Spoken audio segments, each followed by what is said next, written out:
अस्सलामुअलैकुम एवरीवन। अच्छा, किसी भी काम को जब तक लगन और प्यार से ना किया जाए तो कामयाबी नामुमकिन है। बिल्कुल इसी तरह अगर खाने को भी प्यार और दिल लगी से बनाया जाए तो फिर आपके खुलूस की वजह से खाना मज़ेदार बन जाता है और आप अपने से जुड़े अपने फैमिली मेम्बरान का दिल जीत सकते हैं। तो बस आप अपने कीमती वक्त में से सिर्फ 6 से 7 मिनट मुझे दें तो इंशाल्लाह आप कुकिंग मास्टर बन जाएंगे, क्योंकि कुकिंग होती है टिप्स को फॉलो करने से। और अगर आपका ध्यान ही ना होगा तो फिर आप कैसे अच्छा खाना बना सकेंगे। तो फिर चलें बिना टाइम वेस्ट किए शुरू करते हैं। बिस्मिल्लाहिर्रहमानिर्रहीम। तो सबसे पहले मैंने हाफ़ केजी भिंडी ली है। भिंडी को मैंने अच्छे से वॉश कर लिया है और भिंडी आपने ख्याल रखना है कि आपके पास नरम वाली होनी चाहिए। अकड़ी हुई भिंडी आपने बिल्कुल भी नहीं लेनी, उनमें बीज पड़ चुके होते हैं और वो बिल्कुल भी ना तो उसकी कटिंग होती है ना ही वो अच्छी बनती है। तो भिंडी को अब सबसे पहले हमने क्या करना है कि खुश्क कर लेना है। तो हम एक किचन टॉवल लेंगे और उसके ऊपर हम भिंडी को फैलाकर इस तरह बस हमने इसको अच्छे तरीके से खुश्क कर लेना है, ताकि जब हम इसकी कटिंग करें तो फिर इसमें से लेस ना निकले। तो ये काम आपने लाजमी करना है और इस टिप को बिल्कुल भी मिस नहीं करना। तो बस ये मेरी भिंडी अच्छे से खुश्क हो चुकी है, अब इसके ऊपर कोई भी नमी बाकी नहीं। तो चलें अब हम इसको दोबारा से एक टोकरी में डाल लेते हैं। तो चलें अब हम इस भिंडी की कटिंग करना स्टार्ट करते हैं। तो कटिंग भी आज हम थोड़ी सी डिफरेंट करेंगे, लेकिन बहुत ही आसान कटिंग होगी। तो बस हमने भिंडी की टॉप और बॉटम को इसे अलग कर देना है। तो बाकी की हम भिंडी के साथ छेड़छाड़ नहीं करेंगे, इसको इसी तरह रहने देंगे। बस अगर भिंडी का साइज़ थोड़ा सा बड़ा हो तो हम उसकी टॉप और बॉटम अलग करने के बाद उसको 2 हिस्सों में डिवाइड कर लेंगे। तो बस इसी तरह मैं सारी भिंडियों की कटिंग कर लूँगी। तो चलें भिंडियों की कटिंग मैंने कर ली है, अब हम इसे बनाना स्टार्ट करते हैं। बिस्मिल्लाहिर्रहमानिर्रहीम। तो सबसे पहले हम यहाँ पर एक पॉट लेंगे और अब इसमें डालेंगे हम 1 बड़ा चम्मच कुकिंग ऑयल। कुकिंग ऑयल को थोड़ा सा गर्म होने देंगे।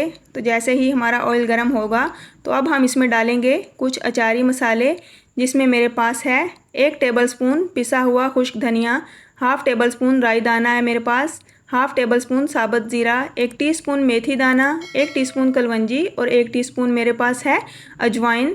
तो ये तमाम मसाला जात मैं इसमें डाल दूँगी। यहाँ पर इन मसाला जात की मज़ेदार सी खुशबू आने तक हम इनको कड़कड़ाएंगे, तकरीबन 1 मिनट तक। इससे ज़्यादा करेंगे तो फिर ये जल सकते हैं। तो अब हम इसमें डालेंगे 1 बड़ा चम्मच लहसुन और अदरक का पेस्ट। ये मैंने घर पर फ्रेश ही बनाया है, तो आप भी कोशिश किया करें कि फ़्रेश लहसुन और अदरक को यूज़ किया करें, इसका टेस्ट ही अलग होता है। तो अब हम इसमें डाल देंगे हाफ़ केजी चिकन है मेरे पास, इसे मैंने अच्छे से वॉश करके रख लिया था। इसमें से तमाम पानी ड्रेन हो चुका है। तो अब हम चिकन ऐड करेंगे और चिकन ऐड करने के बाद इसकी तकरीबन 3 से 4 मिनट तक भुनाई करेंगे, जिससे हमारे चिकन पर भी एक खूबसूरत सा कलर आ जाएगा। और इन मसाला जात के साथ जब चिकन भुनेगा तो बहुत ही मज़ेदार सी अचारी सी खुशबू आएगी। तो ये देखें हमारे चिकन का कलर यहाँ पर चेंज होना शुरू हो गया है, बोटियों के ऊपर खूबसूरत सा गोल्डन कलर आना स्टार्ट हो गया है। तो बस इस स्टेज तक ही हमने चिकन को फ्राई करना था। तो चलें अब हम बढ़ते हैं नेक्स्ट स्टेप की तरफ। अब हम इसमें डालेंगे प्याज। तो यहाँ पर रफली कट किए हुए मेरे पास 4 अदद प्याज हैं, तो ये हम इसमें डाल देंगे। और अब मेरे पास 2 बड़े साइज़ के टमाटर हैं, इन्हें भी मैंने रफली चॉप कर लिया है। 10 से 12 अदद मेरे पास हरी मिर्चें हैं। हरी मिर्चें आपने मोटी वाली लेनी है, तो इसको मैंने बीच में से चीरा लगा लिया है, दरमियान में से इसको कट लगा लेना है। इस तरह बहुत ही ऑसम टेस्ट मिलेगा आपको।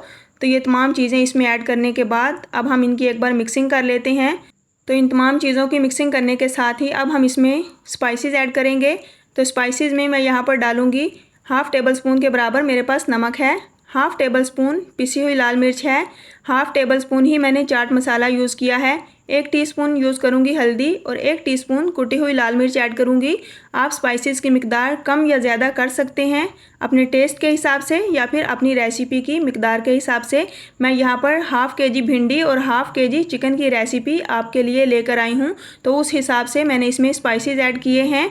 तो फ्रेंड्स स्पाइसेस हमने इस स्टेज पर इसलिए ऐड किए हैं ताकि प्याज और टमाटर के जूसेस के साथ ही हमारे स्पाइसेस अच्छे से पक जाएं और इन स्पाइसेस के साथ हमें कोई एक्स्ट्रा पानी भी ऐड ना करना पड़े। तो चलें अब हम इसको ढककर छोड़ देते हैं 2 से 3 मिनट के लिए। तो यहाँ पर 2 से 3 मिनट के बाद अब हम इसको फिर से हिला लेंगे। तो हमने इसको ढककर ही पकाना है ताकि स्टीम मिले और स्टीम में हमारा चिकन अच्छे से सॉफ्ट हो जाए, चिकन कच्ची ना रह जाए।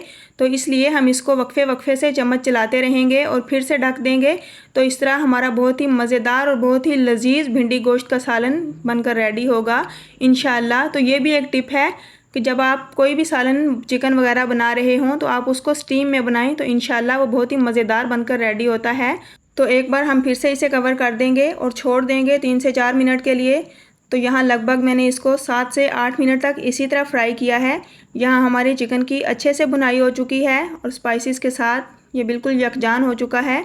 बहुत ही मज़ेदार सी इसकी लुक भी आ गई है और चिकन बहुत अच्छे से सॉफ्ट हो चुका है और साथ ही प्याज और टमाटर की नमी भी ख़त्म हो चुकी है। तो अब इस स्टेज पर हम इसमें डाल देंगे अपनी कट करके रखी हुई भिंडी। तो याद रहे कि भिंडी को हमने उस वक्त तक नहीं डालना जब तक इसमें नमी बरकरार है। तो नमी को ख़त्म करने के बाद ही हमने इसमें भिंडी ऐड करनी है, वरना फिर हमारी भिंडी लेस छोड़ देगी, क्योंकि भिंडी में ऑलरेडी ही बहुत ज़्यादा लेस होती है। तो पानी ज़रा सा भी उसे मिले तो वो फ़ौरन लेस छोड़ देती है।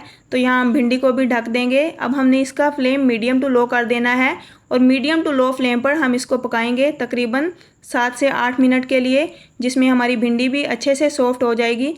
तो बस वक्फे से हम इसको इस तरह 1-2 बार बीच में से हिला लेंगे, लेकिन याद रहे कि बहुत ज़्यादा हमने भिंडी को बार बार नहीं हिलाना, क्योंकि भिंडी हमारी बहुत जल्द सॉफ्ट हो जाती है और फिर इस तरह भिंडी की लुक ख़राब हो सकती है, भिंडी टूट सकती है और उसके बीज बाहर आ सकते हैं, जिससे तमाम टेस्ट ख़राब हो जाएगा। तो इस चीज़ का आपने लाजमी ख्याल रखना है।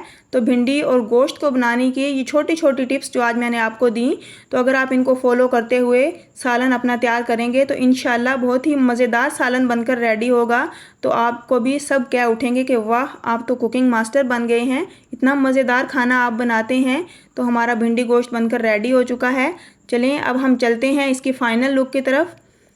तो यहाँ पर मैं सर्व करती हूँ।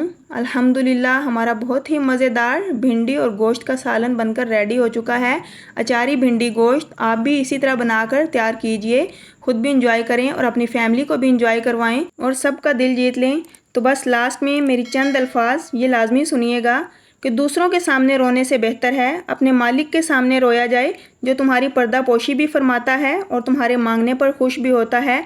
लोगों के सामने रोने का क्या फ़ायदा जो कि तुम्हारा मजाक उड़ाते हैं और अंदर से खुश हो रहे होते हैं, लेकिन आपका खुदा है, आपका रब है जो कि आपके मांगने पर खुश होता है। तो बस इसीलिए अपने रब का शुक्र अदा कीजिए।